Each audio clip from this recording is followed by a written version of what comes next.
أعوذ بالله من الشيطان الرجيم.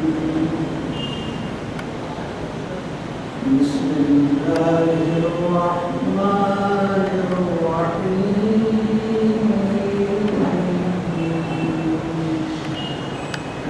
الحاقة الحاقة ما الحاقة وما أدراك ما الحاقة كذبت ثمود وعاد بالقارعة فأما ثمود فأهلكوا بالطاغية وأما عاد فأهلكوا بريح صرصر عاتية سخرها عليهم 7 ليال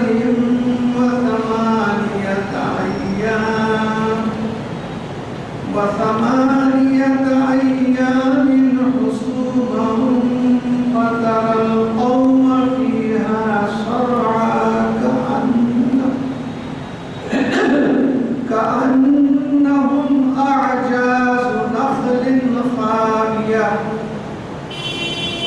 فهل ترى لهم من باقية وجاء فرعون ومن قبله والمؤتفكات بالخاطئة فعصوا رسول ربهم فأخذهم أخذة رابية إنما لما طغى الماء حملناكم في الجارية لنجعلها لكم تذكرة وتعيها أذن واعية فإذا نفخ في الصور نفخة واحدة وحملت الأرض والجبال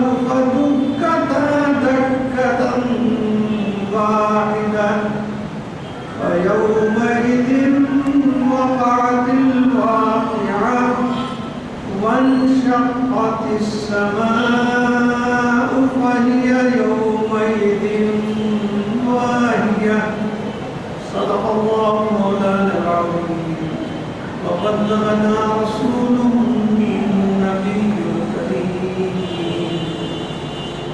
محترم حضور عزیز نوجوانوں بسر بردار سننے والی ہماری مقدس ماں اور شفیع بہنوں السلام علیکم ورحمۃ اللہ وبرکاتہ. تفسیر قرآن سننے سے پیشتر آئیے سب سے پہلے آپ کے ہمارے آقا و سرکار سارے نبیوں رسولوں کے سردار احمد مختار مدینے کے تاجدار مظہر اطہر رسول مکرم حضرت احمد مصطفیٰ صلی اللہ علیہ وسلم کے دربار مقدار میں دل کی گہرائی اور عقیدت کی گہرائی سے ایک بار آواز بلند و سلام کا نذرانہ کیجیے. اللهم صل على سيدنا محمد وعلى آل سيدنا محمد صلاة دائمة مقبولة تؤدي بها عنا حق التوحيد. جیسا کہ آپ جانتے ہیں سورہ قلم گزشتہ قسط میں ختم ہو گیا تھا اور آج ہم سورہ حاقہ کی آیات 16 آیات کی تلاوت کا مقصد حاصل کیا ہے جو 29 میں پارے میں 75واں سورہ ہے. اس سورے میں اللہ تعالیٰ کے کلام کی جملہ 52 آیتیں ہیں اور 2 رکوع رکھے ہیں. آج ہم نے جتنی آیات کی تلاوت کی ہے اگر وقت باقی رہے تو آگے کی آیات کی بھی تفصیل کر سکتے ہیں. چونکہ آج اس کی ابتدا ہو رہی ہے لہٰذا اس کے بارے میں جاننا چاہیے، تمہیدی کلمات سے واقف ہونا چاہیے. یہ دراصل مکہ معظمہ میں نازل ہوئی. تفاصیل میں علامہ آلوسی اور دوسرے جو مفسرین ہیں وہ لکھتے ہیں کہ حضرت عمر رضی اللہ تعالیٰ عنہ اسلام لانے سے پہلے بھی بہت سخت مزاج تھے،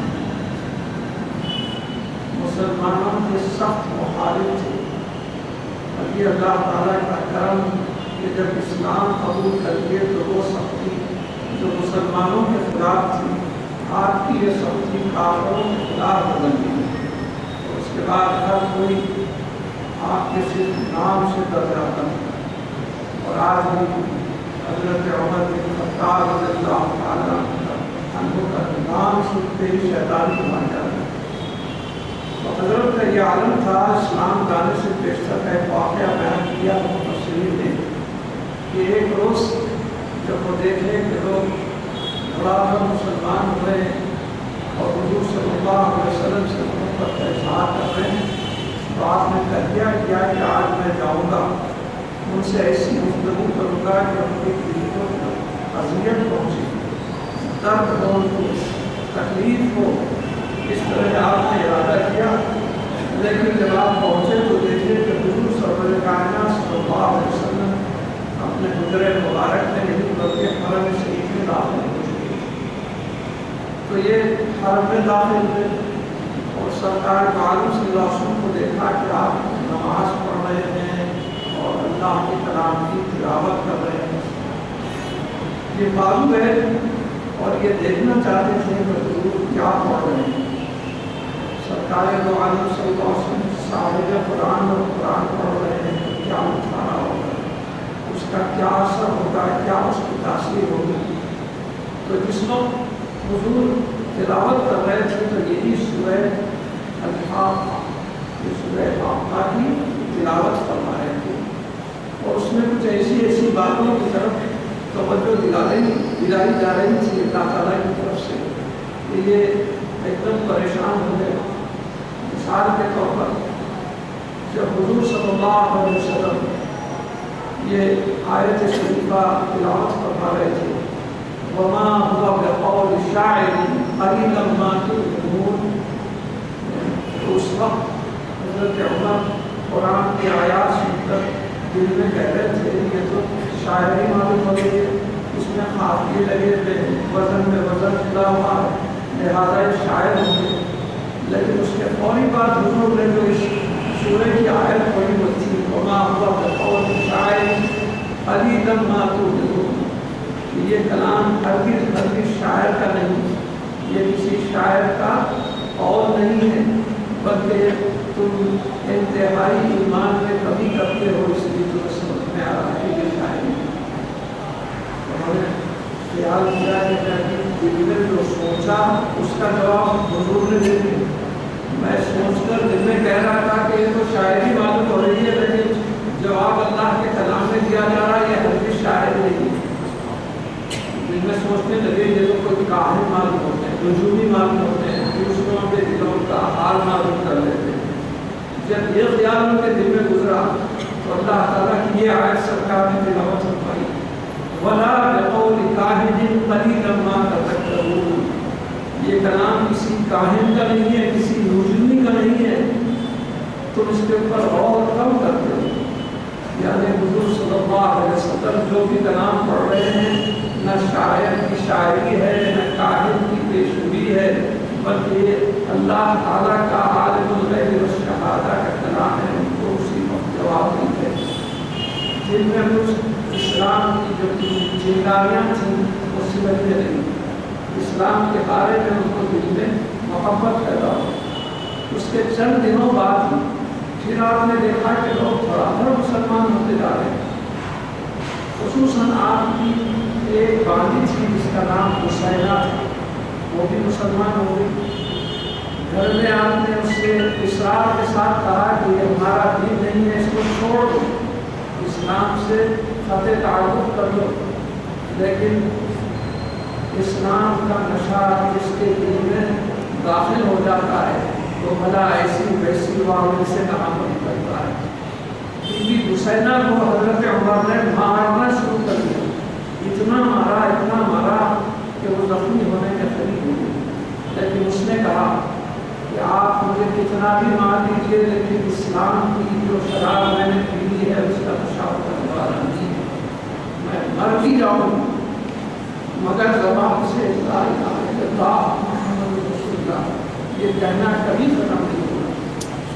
آپ چھوڑ کے آپ نے میری تلوار لیے اس خیال سے نکلے نہ رہے بانس نہ بدے باسے، یہ سب اسلام کا دین پھیلانے والے حضرت محمد رسول اللہ صلی اللہ علیہ وسلم جو ارقم بن ارقم کے مکان میں آپ تشریف فرما تھے، آپ کے ساتھ چند صحابہ کرام بھی موجود تھے۔ پتہ لگا تو آپ شمشیر برہنہ لے کر اس خیال سے نکلے کہ میں نعوذ باللہ اللہ کے رسول کا کام ختم کر دوں گا تو دین اسلام کے خود کو ختم نہیں کرے گا، لیکن راستے میں اتفاق سے نعیم بن عبداللہ مجھے اور کہنے لگے کہ عمر کہاں جا رہے ہیں؟ کہا کہ میں محمد صلی اللہ علیہ وسلم کا کام ختم کرنے کے لیے جا رہا ہوں، کیونکہ اسلام پھیلانے میں وہ حد سے زیادہ دلچسپی لے رہے ہیں۔ تو حضرت نعیم نے کہا پہلے اپنے گھر کی خبر لو، تمہاری بہن جن کا نام ہے فاطمہ بنت خطاب اور تمہارے بہن جن کا نام ہے سعید بن زید، یہ بھی تو مسلمان ہو گئے ہیں، پہلے گھر کی خبر دو پھر بعد میں وہاں جانا۔ آپ سیدھے اپنے بہن کے گھر کے دروازہ کھول کر کے اندر داخل ہوئے تو کیا دیکھتے ہیں میاں بھی اللہ تعالیٰ کے کلام کی تلاوت کرنے۔ آپ دیکھیں اور کہنے لگے تم بھی مسلمان ہو گئے ہو، انتہائی پیٹنا شروع کر دیا بہن بھی زخمی ہو گئے۔ اس کے بعد اپنی بہن کو مارنے لگے کہ یہ ہمارا دین نہیں ہوتا، اسلام ہمارے آباء و اجداد کا جو دین ہے اس پر قائم ہو۔ جب حد سے زیادہ بہن کو مار چکے تو آپ نے دیکھا نہ بہن اپنا خیال عقیدہ بدل رہی ہے نہ بہن کی، تو آپ نے فرمایا کہ آپ تم اتنے جو مضبوط ہو اپنے عقیدے میں۔ بہن نے فرمایا بھائی جان جس ماں کا دودھ میں نے کیا ہے آپ نے اسی ماں کا دودھ کیا، یہ یاد رکھو کہ ہمارے جسم کے ٹکڑے ٹکڑے بھی کر دو تو ہمارا ہر ایک ٹکڑا لاتا ہے محمد رسول اللہ۔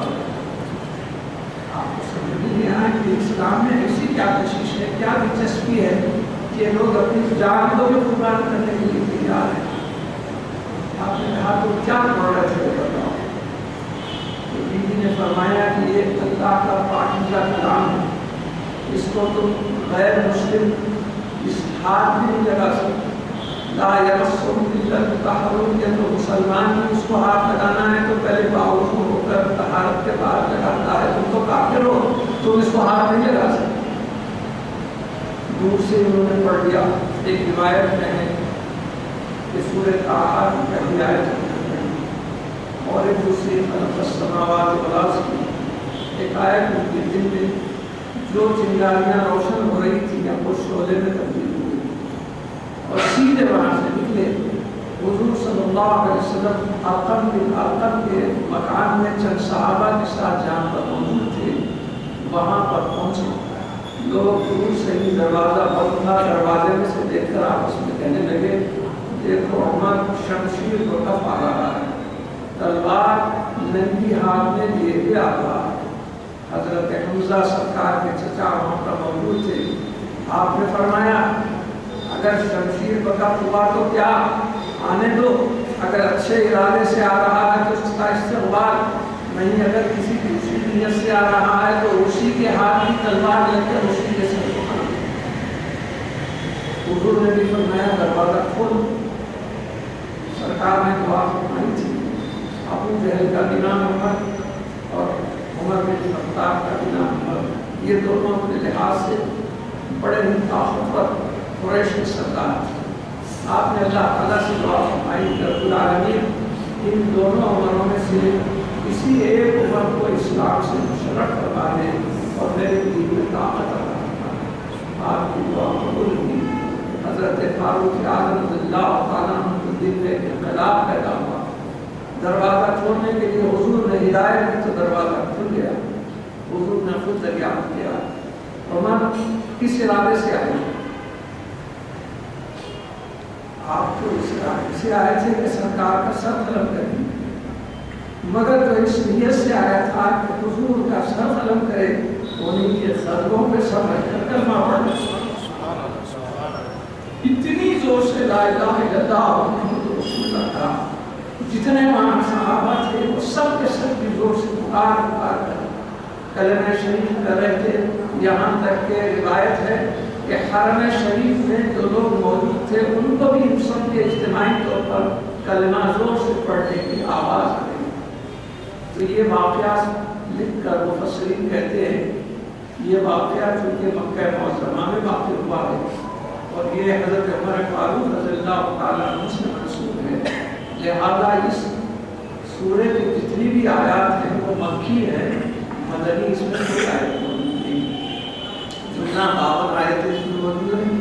اس کے اندر پہلے تو قیامت کے بارے میں بڑا زور دیا گیا ہے کیونکہ کفار اور مشرکین قیامت کا علانیہ سراسر انکار کرتے تھے. تو اللہ تعالیٰ نے یہاں اس قیامت کے بارے میں بڑا زور دے کر بڑے مدائر کے ساتھ آپ نے بڑے خوف دلانے کے انداز سے قیامت کا ذکر فرمایا. اس کے بعد قوم سمود، قوم عاد اور فرعون کا بھی اس میں ذکر فرمایا گیا ہے. اور پھر آخر میں اللہ تعالیٰ نے اس سورہ کی آخری رکوع کے اندر بھی بتایا کہ جب اللہ تعالیٰ کے پاس سب بندے حاضر ہوں گے، سرکش بندے بھی جو اللہ اور رسول پر ایمان نہیں لاتے وہ بھی حاضر ہوں گے. اللہ کے دربار میں ایسے بھی لوگ جو ایمان لے آئے، سرکار پر اپنی محبت سے جانے نچھاور کیے، وہ بھی چلے آئیں گے. تو وہاں پر جو عمل نامہ ہر ایک کے ہاتھ میں سرٹیفکیٹ کے طور پر دیا جائے گا. تو جو نیک ہے، فرما بردار ہیں، اطاعت گزار ہیں، ان کے سیدھے ہاتھ میں ان کا عمل نامہ دیا جائے گا جو جنت میں جانے کا پروانہ ہوگا. اور جو لوگ ایمان قبول نہیں کیے، قیامت کے اوپر کوئی ایمان نہیں لے آئے، تو ان کے بائیں ہاتھ میں عمل نامہ دیا جائے گا جو اس بات کی علامت ہوگی کہ وہ دوزخ میں چلے جائیں. یہ اس کی تبلیغ تھی اور اس کے اندر کیا کیا مضامین کے اوپر روشنی ڈالی ہوئی، میں نے اس کا خلاصہ پیش کیا. اب آئیے اس سورہ کی آیات، اس کا ترجمہ اور اس کی تفسیر کرو. سب سے پہلے اللہ تعالیٰ نے فرمایا الحاقہ. یہ حق سے مشتق ہے، ڈرائیو ہے، ماخوذ ہے. حق کے معنی ہیں اٹل چیز، کوئی ہونے والی جو سچی چیز ہے. تو یہ دراصل قیامت کی طرف اشارہ کر کے اللہ تعالیٰ فرما رہا ہے. ہو کر رہنے والی چیز یعنی قیامت کی طرف اشارہ ہے. تو لوگ کہتے ہیں کہ قیامت نہیں ہوتی مگر ہو کر رہے گی قیامت. وہاں کا ایک طریقہ ہے کسی سے بات چیت کریں اور کوئی ایسے کام، ایسی بات کو جس کی تشریح کر رہے ہو تو تم جانتے ہو کیا ہے. جیسے سورہ قدر میں بھی یہ دیکھیے اِنَّا أَنزَلْنَاهُ فِي لَيْلَةِ الْقَدْرِ وَمَا أَدْرَاكَ مَا لَيْلَةُ الْقَدْرِ. لَيْلَةُ الْقَدْر کیا ہے؟ ویسے یہاں پر بھی اللہ تعالیٰ نے زور دے کر دریافت کیا. پہلے فرمایا الحاقہ، ہو کر رہنے والی. اس کے بعد فرمایا الحاقہ، وہ کیا ہے؟ اس ساتھ فرمایا وَمَا أَدْرَاكَ مَا الْحَاقَّةُ، اور تم نہیں جانتے کہ وہ قیامت کیا چیز ہے.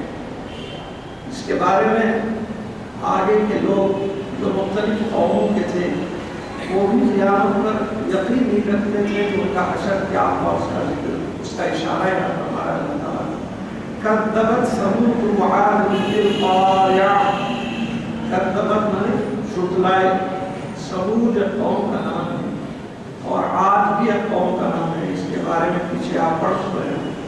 ثمود دراصل حضرت صالح علیہ السلام کی قوم کا نام ہے اور عاد یہ حضرت ہود علیہ السلام کے زمانے کی قوم ہے. ان قوموں کے لیے اللہ تعالیٰ نے یہ انبیاء کو بھیجا تھا، لیکن اس میں چند لوگ ایمان لائے، باق کے سب سرکش رہے. ان کا ذکر فرما رہا ہے فَأَمَّا ثَمُودُ فَأُهْلِكُوا بِالطَّاغِيَةِ. طاغیہ کس کو کہتے ہیں؟ ایسی زوردار آواز، ایسے وائبریشن کے ذریعے نکلنے والی، ایسا ارتعاش والی آواز کہ اطراف و اکنان کی سب چیزوں کو ہلا دے، اس کے ذریعے جھڑا دے. تو یہ طاغیہ اس کو چنگھاڑ کو کہتے ہیں. تو یہ سمود جب حد سے زیادہ گزر گئے اور حضرت صالح علیہ السلام کی جو اونٹنی تھی اس کے بارے میں انہوں نے مطالبہ کیا تھا کہ اس پتھر میں سے اس چھوٹے سے چٹان میں سے ایک ایسی اونٹنی نکالیں. حضرت صالح علیہ السلام سے مطالبہ کیا کہ جو گاؤں رہے پیدا بھی ہو اس میں سے نکلے, اس کے ساتھ ساتھ وہ حاملہ رہے اور اپنا بچہ بھی جنے. اللہ تعالیٰ نے آپ کو معجزہ عطا فرمایا اور یہ معجزہ آپ نے دکھلایا اللہ کے حکم سے تاکہ ان لوگوں کو ایمان لانے کے لیے کوئی دلیل مل جائے. مگر وہ بے ایمان تھے, ان کے دل کو اللہ کی توفیق نہیں تھی. اس کے باوجود بھی انہوں نے حضرت حود علیہ السلام کے جو بھی ہدایات تھے اس کی خلاف ورزی کرنا شروع کیا. چنانچہ آپ نے فرمایا تھا دیکھو یہ اللہ تعالیٰ کے پاس کی اونٹنی ہے, اس کو ناقۃ اللہ فرمایا قرآن شریف میں. یہ ناقہ یہ اونٹنی اللہ کی بھیجی ہوئی ہے, تو اس کے لیے پانی پینے کا انتظام ایسا ہوگا کہ تم لوگ ایک روز پانی پیے اور ایک روز یہ اونٹنی پانی پیے. تو ہوتا یہ تھا کہ لوگ پانی لے کر گھر کے رکھ لیتے تھے اور دوسرے روز کوئی ہاتھ نہیں لگاتا تھا پانی, اور وہ اونٹنی سارے نہر کا تالاب کا پانی پیے. لیکن ان لوگوں کو جو سرکش تھے, جو بے ایمان تھے, خیال پیدا ہوا کہ آخر کب تک اونٹنی ہمارے پاس کا پانی ایسا پیتا رہے گی اور ہم کو ترساتے رہے گی. تو انہوں نے اس کے پاؤں کے پونچھوں کو کاٹ کے ایک روز اس کو شہید کر دیا. تو اللہ تعالیٰ کا ان پر ایسا عذاب نازل ہوا کہ جبریل علیہ السلام کو اللہ تعالیٰ نے حکم دیا کہ جبریل ایسی زوردار چیخ لگاؤ کہ اس چیخ سے یہ قوم سمود ساری کی ساری ہلاک ہو جائے. آپ جانتے ہیں کوئی چھوٹا دھماکہ ہو تو اطراف کی جتنی بھی دیواریں ہیں سب ٹوٹ جاتی ہیں. دھماکے سے وہاں موجود رہنے والوں کے کان بہرے ہو جاتے ہیں, لیکن جبریل علیہ السلام کی چنگھاڑ کیسی ہوتی ہے پتہ نہیں لگی. تو اللہ تعالیٰ کے حکم پر وہ اتنی زوردار انٹینسٹی کی آواز نکالے کہ اس کی وجہ سے لوگ رات میں جو سوئے تھے وہ سب بہرے ہی نہیں ہوئے بلکہ مر کے نیچے پڑ گئے. اس کا ذکر آگے فرما رہا ہے. اور عاد کے بارے میں فرمایا وَأَمَّا عَادٌ فَأُهْلِكُوا بِرِيحٍ صَرْصَرٍ عَاتِيَةٍ. قوم عاد کو اللہ تعالیٰ نے ان کی سرکشی کی وجہ سے, نافرمانی کی وجہ سے جو ہلاک کیا. فَأُهْلِكُوا, بس ہلاک کیے گئے پیسوائی سے. بِرِيحٍ صَرْصَرٍ, ریح کہتے ہیں ہوا کو معمول, لیکن یہاں پر آندھی مراد ہے. جب آندھی حد سے زیادہ رفتار سے کسی ملک میں, کسی بستی میں, کسی شہر میں آتی ہے تو اس کے ہوا کے بھی تباہیاں برباد ہوتی ہیں. لیکن یہ ایسی آندھی تھی صرصر عاتیۃ. صرصر کے معنی ہوتے ہیں سرد ٹھنڈی ٹھنڈی, جب انسان کو حد سے زیادہ ٹھنڈی ہوا آتی ہے ان کے جسم میں گھسنے کے بعد ان کو مردہ بنا دیتی ہے. وہ عاتیۃ مانے تم بہت تیز, کئی کلومیٹر, سینکڑوں کلومیٹر کی رفتار سے ایک سرد ہوا اللہ تعالیٰ نے ان کو بھیجی.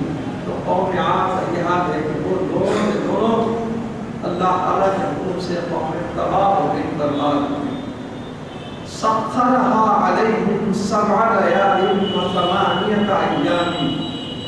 یہ ہوا سے پہلے چنگھاڑ سے تو وہ لوگ رات ہی میں ختم ہو گئے, مگر ہوا کا سلسلہ, آندھی کا سلسلہ ایک دن نکلا. سخرها ان پر مسلط ہوئی, علیہم ان پر 7 لیال, لیل کی جمع لیال, 7 لیال, 7 مانے 7. اس کا سلسلہ 7 راتوں تک رہا. اور دن میں کیا خاموش تھے نہیں, 8 ایام, یوم کی جمع ایام, 8 دن اور 7 راتوں میں برابر یہ آندھی اتنی تیز رفتاری کے ساتھ چلتی تھی کہ جو بھی وہاں ہوتا تھا سرکش, کافر, مشرک, وہ سب کے سب ہلاک ہوتے چل جاتے تھے. اس کے بعد فرمایا حصوماً فترى القوم فيها صرعا. حصوم کے معنی ہیں جڑ پیڑ سے اکھاڑ دینا. تو ظاہر ہے جب آندھی طوفان کی ہوا چلتی ہے تو بڑے بڑے جھاڑ جو کھڑے ہوئے رہتے ہیں زمین پر اللہ تعالیٰ کے حکم سے وہ جڑ پیڑ سے نیچے گر جاتے ہیں. تو یہاں پر بھی فرمایا جڑ پیڑ سے نیچے گر گئے تھا. فَتَرَى الْقَوْمَ فِيهَا سَرْعًا اور قوم نے دیکھا کیسے فِيهَا سَرْعًا اس کی تیزی، اس کی بربادی، اس کی تباہی مسلسل ہوتی جا رہی ہے. كَأَنَّهُمْ أَعْجَازُ نَخْلٍ خَاوِيَةٍ جب وہ صبح میں اٹھے تو اعجاز کہتے ہیں پیڑ کو اور نخل کہتے ہیں کھجور کو، خاویہ کہتے ہیں کھوکھلی چیز کو. کیویٹی جس میں ہوتی جہاں کوئی چیز اندر ہوتی تھی. اگر کوئی مضبوط قسم کا کھجور کا دمہ ہے لیکن اس کے اندر کا سارا مغز نکال دیا جائے اور اس کے ساتھ ساتھ وہ کھوکھلا ہو جائے تو جیسے نظر آتا ہے یہ سب لوگ جو بھر گئے ایسی معلوم ہو رہا تھا کہ کھوکھلے تنے پڑے ہوئے ہیں. ان کے اندر کسی قسم کی نہ جان ہے، نہ کوئی مغز ہے، نہ کسی قسم کی زندگی ہے. فرمایا فَهَلْ تَرَىٰ لَهُم مِّن بَاقِيَةٍ آپ نے دیکھ لیا کہ اس کے بعد کوئی باقی نہیں رہا. سارے کے سارے جتنے بھی سرکش اور نافرمان تھے اس اللہ کے عذاب میں بالکل تباہ و برباد کر دیے. اس کی وجہ یہی تھی پہلے تو اللہ تعالیٰ ہر کسی کو مہلت دیتا ہے. قوم سمود اور قوم عاد ہوگی پہلے مہلت دیا اللہ تعالیٰ. ان کے بستیوں میں شہروں میں سرسبز باغات، بہترین قسم کے میووں کے درخت اور نہروں میں تازہ صاف شفاف پانی. ان کے لیے عیش و عشرت کے سارے سامان مہیا تھے. اب ایسے وقت نبی جب اللہ تعالیٰ بھیج رہا ہے تو نبی کی ہدایت پر، اللہ کی وحدانیت پر قائم رہنے کی ہدایت انہوں نے کی تو اس پر کبھی کبھی وہ قبول نہیں کی، ایمان نہیں لے آئے، بلکہ وہ اپنے آبائی دین یعنی شرک کے اوپر قائم تھے. کوئی تو کسی تارے کو، کوئی کسی سورج کو، کوئی کسی چاند کو، کوئی تو جھاڑوں کو، کوئی دنیا میں اپنے ہاتھوں سے کچھ منتر بنا کے اس کو شرک کے ذریعے اپنا خدا مان لیتے تھے. حضرت صالح علیہ السلام، حضرت ہود علیہ السلام دونوں کے زمانے میں سمود اور عاد کو ان دونوں پیغمبروں نے بہت سمجھایا. ایک تو بات یہ کہ اللہ پر ایمان نہیں لاتے تھے، دوسرے رسول کا مذاق اڑاتے تھے، اور تیسرے قیامت کا ان کو کبھی یقین نہیں ہوتا. کہتے کہ قیامت آتی کب آ رہی ہے کہ ہم کو دیکھ ہی نہیں رہے.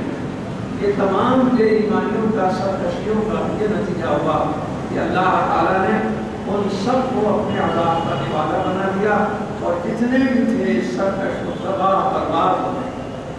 اس کے بعد اللہ تعالیٰ سمود کا، عاد کا ذکر کرنے کے بعد فرعون کا ذکر فرما رہا ہے. فَهَلْ تَرَىٰ لَهُم مِّن بَاقِيَةٍ کے بعد وَجَاءَ فِرْعَوْنُ وَمَنْ قَبْلَهُ وَالْمُؤْتَفِكَاتُ بِالْخَاطِئَةِ. یہ لوگ جو فرعون کے ساتھی تھے اور خود فرعون، آپ نے پورا اس کا واقعہ پچھلے تفاصیل میں ملاحظہ فرمایا ہے کہ اللہ تعالیٰ کس طریقے سے موسیٰ علیہ السلام کو خبر دے دیا ہے جب ہم اس کے اوپر عذاب نازل کر رہے ہیں تو راتوں رات موسیٰ علیہ السلام نکل گئے اور دریا کے اندر آپ نے اللہ کے حکم سے اپنا عصائے مبارک مارا، اس کے اندر راستے بن گئے اور آپ چلے گئے آگے. لیکن آپ دریا پار کرنے کے بعد ہی اس دریا کا پانی آپس میں مل گیا اور یہ پیچھا کرنے کے لیے موسیٰ علیہ السلام اور ان پر ایمان لائے ہوئے جو بھی تھے ان کا پیچھا کرنے، تعاقب کرنے کے لیے یہ بھی فوج کو حکم دیا کہ تم بھی اپنے گھوڑوں کو پیڑ لگاؤ اور ان کے پیچھے چل کے ان کو نشانہ بناؤ. لیکن اللہ تعالیٰ نے آیا تھا جتنے موسیٰ علیہ السلام اور آپ کے تابعدار تھے وہ تو پانی پار کر چکے، دریائے کلثوم کو پار کر لی. لیکن جیسے ہی یہ آیا اللہ تعالیٰ نے پانی کو جیسے طوفان میں مبتلا کر دیا کہ پورے کا پورا فرعون کا لشکر اس کے اندر غرق ہو گیا. ہمیشہ ہمیشہ کی ضرورت فرمائی آ رہی تھی. اور پھر اللہ تعالیٰ نے بعد میں فرعون کے جسم کو کچھ ایسے انداز سے لہروں موجوں کے ذریعے کنارے کے اوپر لایا جس سے پتہ چل رہا تھا کہ فرعون جو اپنے خدا بنتا تھا، جس کی حکومت میں وہ خدائی کرتا تھا، آج اس خدا کا کیا حال ہے اپنے آنکھوں سے دیکھیں۔ تو اس طرح اس واقعے کی طرف بھی اللہ تعالیٰ اشارہ دے رہا ہے۔ تو سمود قوم، ایک تو عاد قوم، دوسرے فرعون اور اس کے ساتھیوں کی طرف اللہ تعالیٰ یہ اشارہ کر رہا ہے کہ ان لوگوں کا جیسے حشر ہوا، تم لوگ بھی اگر اللہ پر ایمان نہیں لائیں گے، قیامت پر یقین نہیں کریں گے، رسول کے اوپر یقین نہیں کریں گے، تو تمہارا حشر بھی اسی لیے۔ اس کے بعد ارشاد فرمایا فَعَصَوْا رَسُولَ رَبِّهِمْ فَأَخَذَهُمْ أَخْذَةً رَابِيَةً۔ فَعَصَوْا، یہ لوگ نافرمانی کیے، رسول ربِّهِمْ، ان کے رب کے رسولوں کی، جو کہ اللہ تعالیٰ بھیجا تھا، ان لوگوں کی نافرمانی کیے، سرکشی کی۔ فَأَخَذَهُمْ أَخْذَةً رَابِيَةً، تو اللہ تعالیٰ نے ان کو سخت مزاج کے، سخت عذاب کے اندر ان کو گھیر لیا، پکڑ لیا، ان کو گرفتار کر دیا ایسے عذاب نے جس کا وہ لوگ تصور نہیں کر سکتے۔ إِنَّا لَمَّا طَغَى الْمَاءُ حَمَلْنَاكُمْ فِي الْجَارِيَةِ لَنَجْعَلَهَا لَكُمْ تَذْكِرَةً وَتَعِيَهَا أُذُنٌ وَاعِيَةٌ۔ اب یہاں پر دیکھیے اللہ تعالیٰ نوح علیہ السلام کے واقعے کی طرف بھی اشارہ کر رہا ہے۔ اِنَّا لَمَّا طَغَى الْمَاءُ، طغا کے معنی ہے سیلاب یا طوفان ہو جانا، ماء کے معنی پانی ہے۔ تو نوح علیہ السلام کے ساتھ بھی ان لوگوں نے ایسی سرکشی کی، اور نوح علیہ السلام کو دعا کرتے کہ رب العالمین ان کا ایک گھر بھی باقی نہ رکھے، تو اللہ تعالیٰ اس دعا کو قبول کرتے تھے، ہدایت فرماتے ہیں نوح علیہ السلام کو کہ تم ایک کشتی بناؤ، ہمارا طوفان جب آئے گا تو اس کشتی میں تم اپنے لوگ جو ساتھی ہیں ان کو بچا لینا، باقی کے سب تمہاری جیسی بددعا ہے، ہر ایک کا مکان تباہ ہو جائے گا، ہر ایک ختم ہو جائے گا، دنیا سے برباد ہو جائے گا۔ لیکن فرمایا کہ ویسے طوفان میں، پانی کے اس سیلاب میں، حَمَلْنَاكُمْ فِي الْجَارِيَةِ، تم لوگ تو انہی کی اولاد میں سے ہو جو نوح علیہ السلام کی کشتی میں آ کے پناہ دے دیے تھے، حضرت نوح علیہ السلام کے فرما بردار بندے تھے، انہی کی اولاد میں تم آج ہو، اور آج تم اللہ کا بھی انکار کر رہے ہو، نبی پر بھی ایمان نہیں لا رہے ہو، قیامت سے بھی صاف انکار کر رہے ہو۔ عام طور پر ہوتا ہے ایسے، ولی کے پیٹ میں شیطان، شیطان کے پیٹ میں ولی۔